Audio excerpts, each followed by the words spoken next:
Hey guys, what is up? Welcome back to the channel. Welcome back to a new video. Now in this video, we're going to be talking about my lip kit. I've already done a video on this before, but I figured I would do an update since the last one I did was about 2 years ago.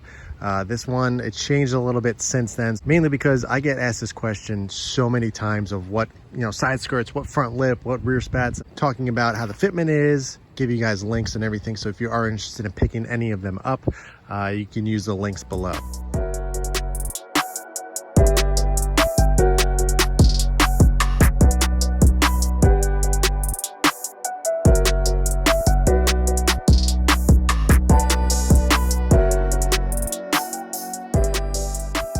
We're going to start out this video by talking about the front lip. We'll start from the front, work our way back, just to make it easy and simple. The front lip that I'm running is by a company called Bayson R. It is their CS style front lip. It is made out of poly. CS just means charge speed, basically. It's a replica of the charge speed carbon fiber front lip. If you look up charge speed, it's exactly like this. It's just a lot more expensive, a lot higher quality, obviously, and it's made out of carbon fiber. I recently just did the 2018 Plus front bumper conversion, but I ran the exact same one on my 2015 to 17 bumper. It fit perfectly. I really enjoyed the overall price. Obviously, it's around 120, 130 bucks. It's very durable. It's flexible, so if you do scrape it, it's not the end of the world. And the fitment is really, really nice. Now, obviously, there's a lot of options to go, but this one specifically, I was just so happy with it that I decided to go, with the same one on the 2018 Plus conversion that I just did. But as you can see, the fitment is absolutely perfect. It fits along the lines of the front bumper perfectly. There was no manipulation or any weird stories or anything like that. It literally fit perfectly. It wraps around the side here really nicely. It's high, it screws into there. It's all held on by 3M tape and self tappers. I've been running these front lips for years now, and I've had zero issues of them falling off or even loosening at all.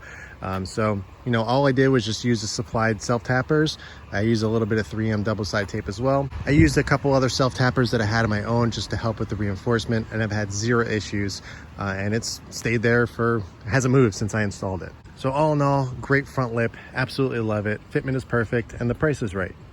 Now let's move on to the side skirts. Again, same company, Bayson R, CS style side skirts. These are my favorite type of side skirts. Now there's a lot of different versions of these. There's an OEM VA style, basically just a flat, piece of poly with a little winglet at the side here. I'm not a big fan of the winglet style ones. It just looks a little too cheap to me. It looks like it's trying a little too hard. These ones I like a lot because they follow the lines of the OEM side skirt.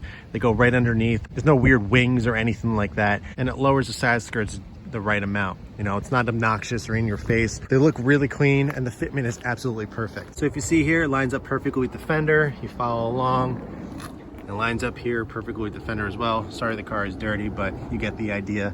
I've had zero issues with these as well. I ran pretty much the same ones as on my WRX as well, and this was just my favorite style on that, so I decided to go with the same exact ones. I've been running these for over 2 years now. They still look great. They haven't budged at all. I installed them the same exact way as I did the front lip. A little bit of 3M tape, self tappers. I believe they also had a couple pop clips as well, which you have to drill out, which is not a big deal. All I did was take a drill, make a hole, put the clips in, and that was that. So I absolutely love these side skirts. It lowers it perfect amount. It kind of flows really nicely with the front lip. So now let's move to the rear of the car. There's two different pieces here that I'm going to go over and explain a little bit. This is not your ordinary style or way that a lot of people do this. So I'm going to explain what I did and how I got it to work. Now, first thing that you see is the USDM spat right here. This is an OEM Subaru part. There's two different versions of this. There's the JDM version and also the USDM version. I just prefer the US version. The JDM goes a little bit higher and kind of wraps around onto the actual diffuser part right there. But for me, I just prefer the USDM one. I think it looks a little bit cleaner. It flows a little bit better with the rear end, and it just kind of works really well right here. The really nice part about these is, again, this is an OEM Subaru part, so you can get them pre-painted to your actually, the color of your car. So if you have black, gray, white, whatever color car you have, you can buy them pre-painted, which is really nice. And they're not that expensive. They're under $200. I think they're around $120, $130 or something. I think that's what I paid. Again, I forget. It's been about 2 years now, but they're around there. So it's really not that bad. The second thing that you'll see is the actual spat, the little extension right here. Again, same company as the side skirts and the front lip. It is made by Bayson R. These are the rear spats, the CS style again.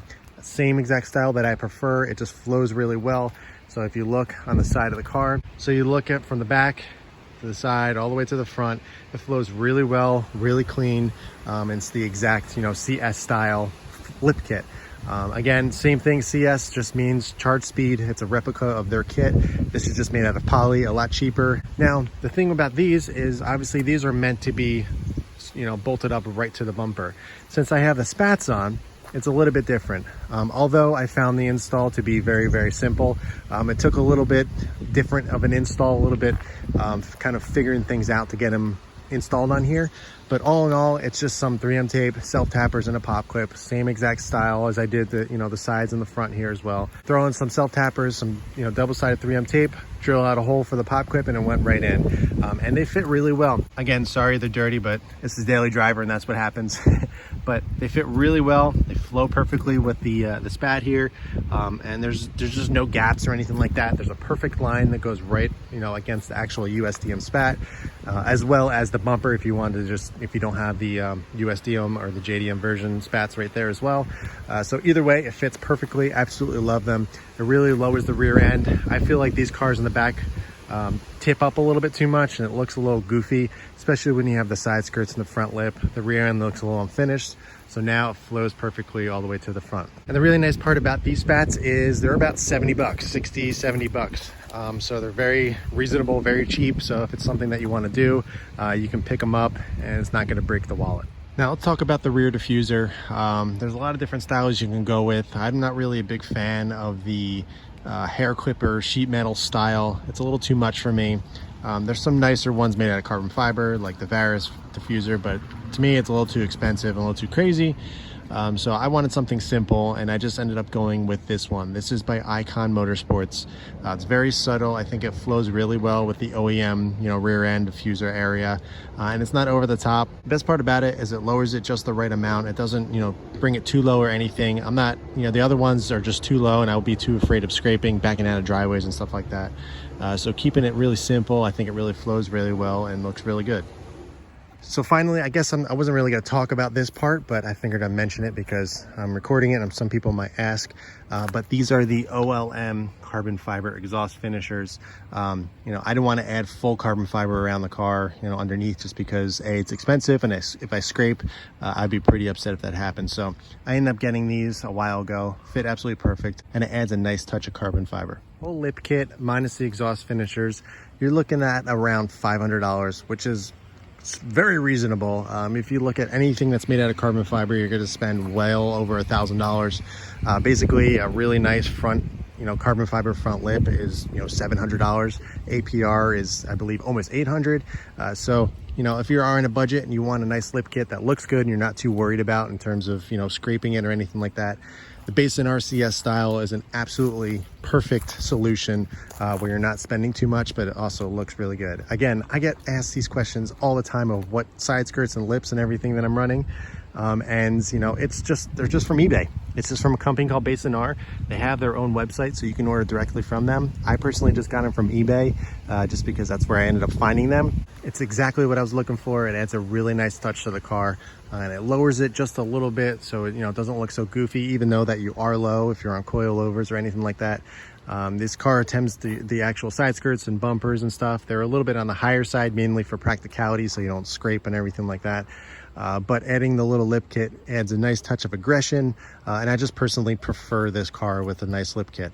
Now, this isn't the nicest one in the world, but honestly, I don't really see myself really upgrading. You know, the next step would be going to a full carbon fiber lip kit, but honestly, I don't think I have the willpower to do that and spend that much money on it. I would love to do it, but honestly, I'm just so happy with this one. I really don't find the need to really upgrade, at least at this time. Last thing I wanted to go over quickly is how I actually maintain them. How do I protect them? A lot of people have mentioned, oh, I got the same one and it's, you know, it's faded. It's really gray and ashy looking. I've had these things for over 2 years. They are like absolutely perfect. Granted, the car's a little dirty right now, but when I wash, it looks absolutely brand new every single time. And all I do is I just protect them with Adams VRT. Recently, I've been trying the Obsessed Garage tire dressing, and I've actually put it on the actual lip kit as well, and it's holding up really well. It doesn't add a shine or anything like that, it just protects it. It looks exactly as it did since the first day I got it. it's not getting gray, it's not fading. So my main thing here is just to maintain it, keep it washed, put some protectant on it. I also throw bead maker on it as well when I'm doing the whole car. And honestly, that's the only reason why they look this good. I'm sure they would fade over time if you don't take care of them. I've seen how they can look if you don't take care of them. Honestly, that's all you gotta do. Just maintain it, keep it clean, put some type of plastic protectant on them, and I promise you they'll last a long, long time. And you know, you won't have to replace them or use any product to bring them back or anything like that.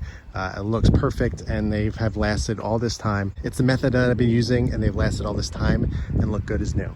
So yeah, guys, that's it for this one. I hope you enjoyed the video. I hope this answered some of the questions that a lot of people have been having, mainly because, like I said, I get asked this question on a daily basis. I always refer those people to the old video, and it's a little outdated now, so I figured I'd make a new video going over what's on the car currently, so nobody has any questions, and they can just refer to this video as well as the links below if you are interested in picking the whole thing up, some of the pieces up, whatever you want to do, they're down below. That's it for this one, guys. Thanks for tuning in. Thanks for watching. If you have any questions, don't be afraid to ask. I'll be happy to answer. But in the meantime, keep it clean, keep it simple. I'll catch you in the next one.